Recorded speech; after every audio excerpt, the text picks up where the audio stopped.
Hello back. We're here at the Think Bamboo podcast today, this afternoon with Bamboologic. We have Kjell and Hans here. You're both co-founder at Bamboologic.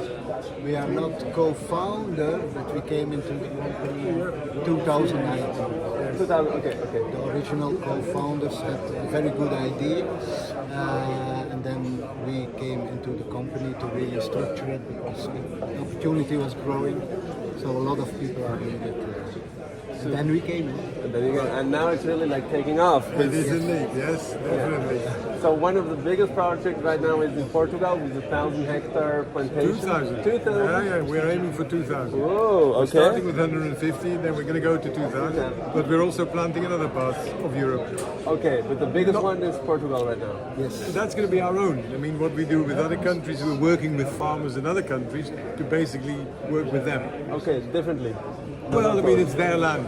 They grow the bamboo, we provide the plants, we work with them, and we'll take the offtake when it's ready. We do the two because the only reason is we have to plant as fast as possible, as much as possible bamboo in Europe. Did you hear that? We need more bamboo out there. So, plant bamboo, right? Indeed, Bamboo. that's it. Bamboo. Of course, it takes a few years, and if we want to supply the European industry, we need hundreds of thousands of hectares.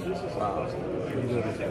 And we need the politicians to open their minds or start thinking also. That's a good remark because the consumer is already They ready. know. They know bamboo. The industry knows bamboo, and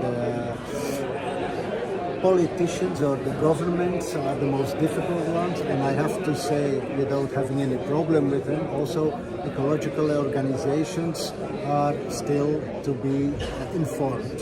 And it's just that, it's not that they are not have no knowledge, but they have no knowledge about bamboo, like many people. So that's a big part of our mission, the demystification of bamboo. Basically explaining the benefits and also talking about the challenges. There are some challenges, but it's explaining, that the things are sometimes a little bit over-stressed and people hear stories and don't really know what goes on behind. So, I mean, we have this discussion, in Portugal where they said, well, you're planting bamboo, it's bad for biodiversity. In fact, we know that the forest that we've got, which was planted 5 years ago, it's full of birds, it's full of animals, there's 70 endemic plants at least. Our first, just quick look, 70 different plants. It's a rich forest. And Hans, we're talking about biodiversity on top of the soil. Now, if we go below the soil, microorganism, It'll be even amazing. more. That's one of the things that we really need to look for. I don't think anybody has really looked into the soil biodiversity, but we know that the leaf fall is very, very rich. Bamboo leaves are very, very good for the soil, unlike eucalyptus, for example.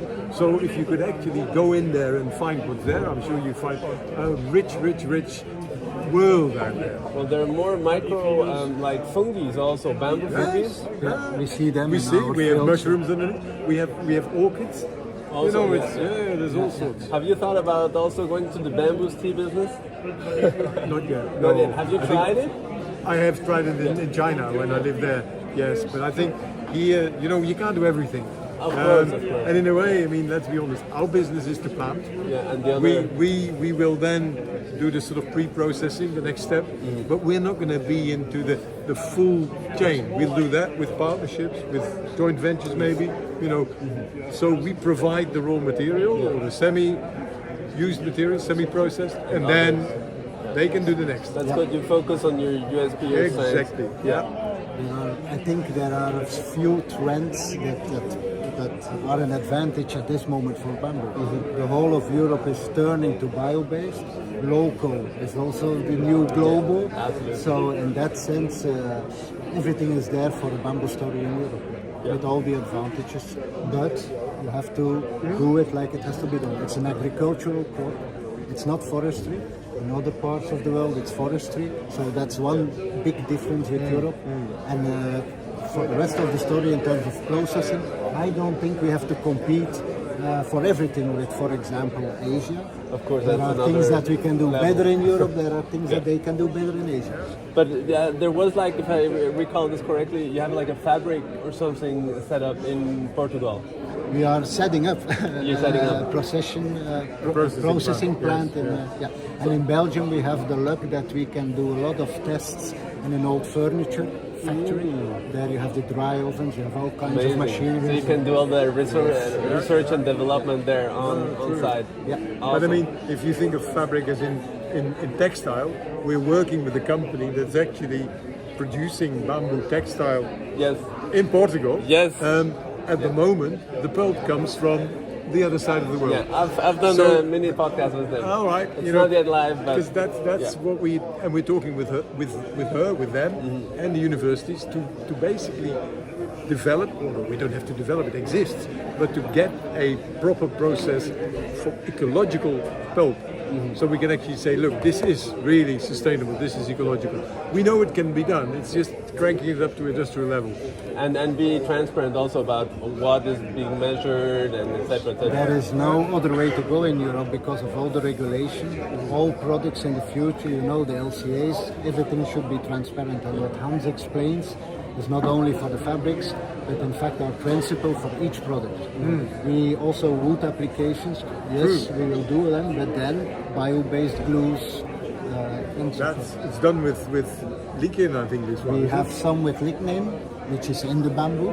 So it's basically using the bamboo glue, as it were. You know, the stuff that we get out of the bamboo and glue it with that, instead of using some other like glue that is not ecological. This is interesting. It's the same approach like Nestle, which is using sugar from the cacao fruit instead of using like other sugar and then pouring it into the chocolate. Right? This one is glued with potatoes, potato proteins. Wow! Potato starch.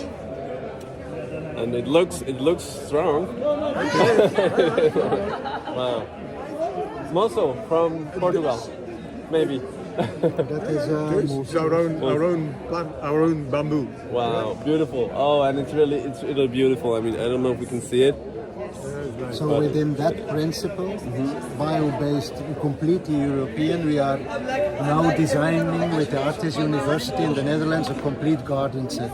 Because there you have the wood, you know, for the chairs. We use the composite, bamboo composite for the inside of the chairs, and then the textile for the sheds or the parasols. There's gonna be like a full line of products then. It's one garden set, completely European, completely bio-based. It's of course showcase in Of the course, first. prototype or It should be ready before the end of the year. awesome. But as I say, we're developing that with Art University, Art Then it AZ, looks good which is a and university. sexy, So we get yeah. all these young geeks looking at what's the best way, testing, coming up with new designs. Really nice. And I think that's the other great thing. You know, bamboo in Europe, it's a product of the future. So we're talking Absolutely. with young designers, with young architects. Sorry. Fabulous. Let's turn around. Yes, we're still there. Yeah, we're still there. We have the logo there.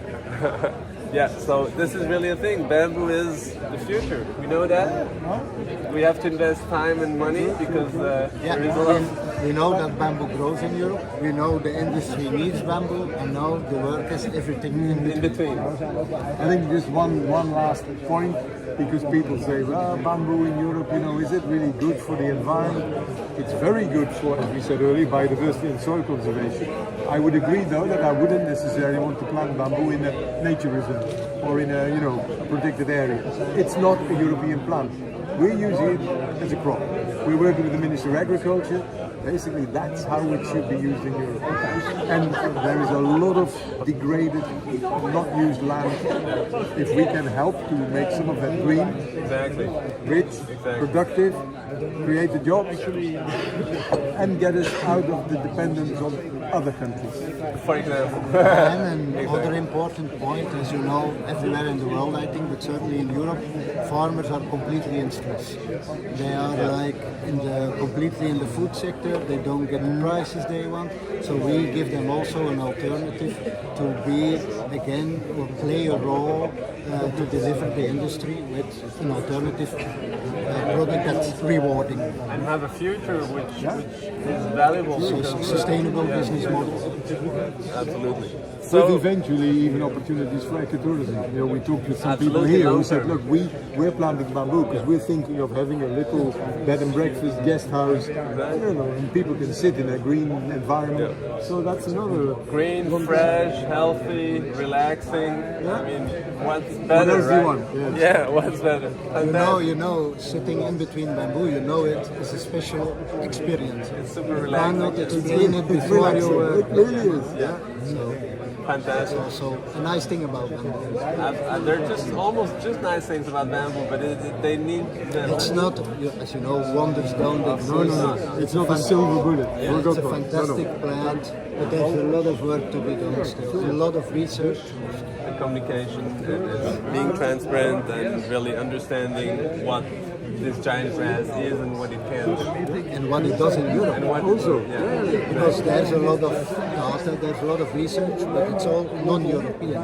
So that's also a part of the role and a part of our responsibility, I think, to do it in a serious way. But the interesting thing is we have the perception that bamboo is something high-end, something luxurious, and of course where bamboo grows, they have the perception that bamboo is the poor man's timber. So we have a different situation, but still it's very challenging. True. So it's still interesting, the one way or the other. Yeah, the base of the bamboo story is that one exceptional fiber. You know, the fiber with exceptional mechanical properties, that's actually the base of every bamboo story. Yeah. Yeah, no, and it's, I mean, and you guys have been advancing very fast, so I hope you continue. I So hope do we? so. So do we? Keep going. And we'll be talking. Very Thank you again. surely. Thank And you. Take care, guys. Thank you, JJ. Ciao.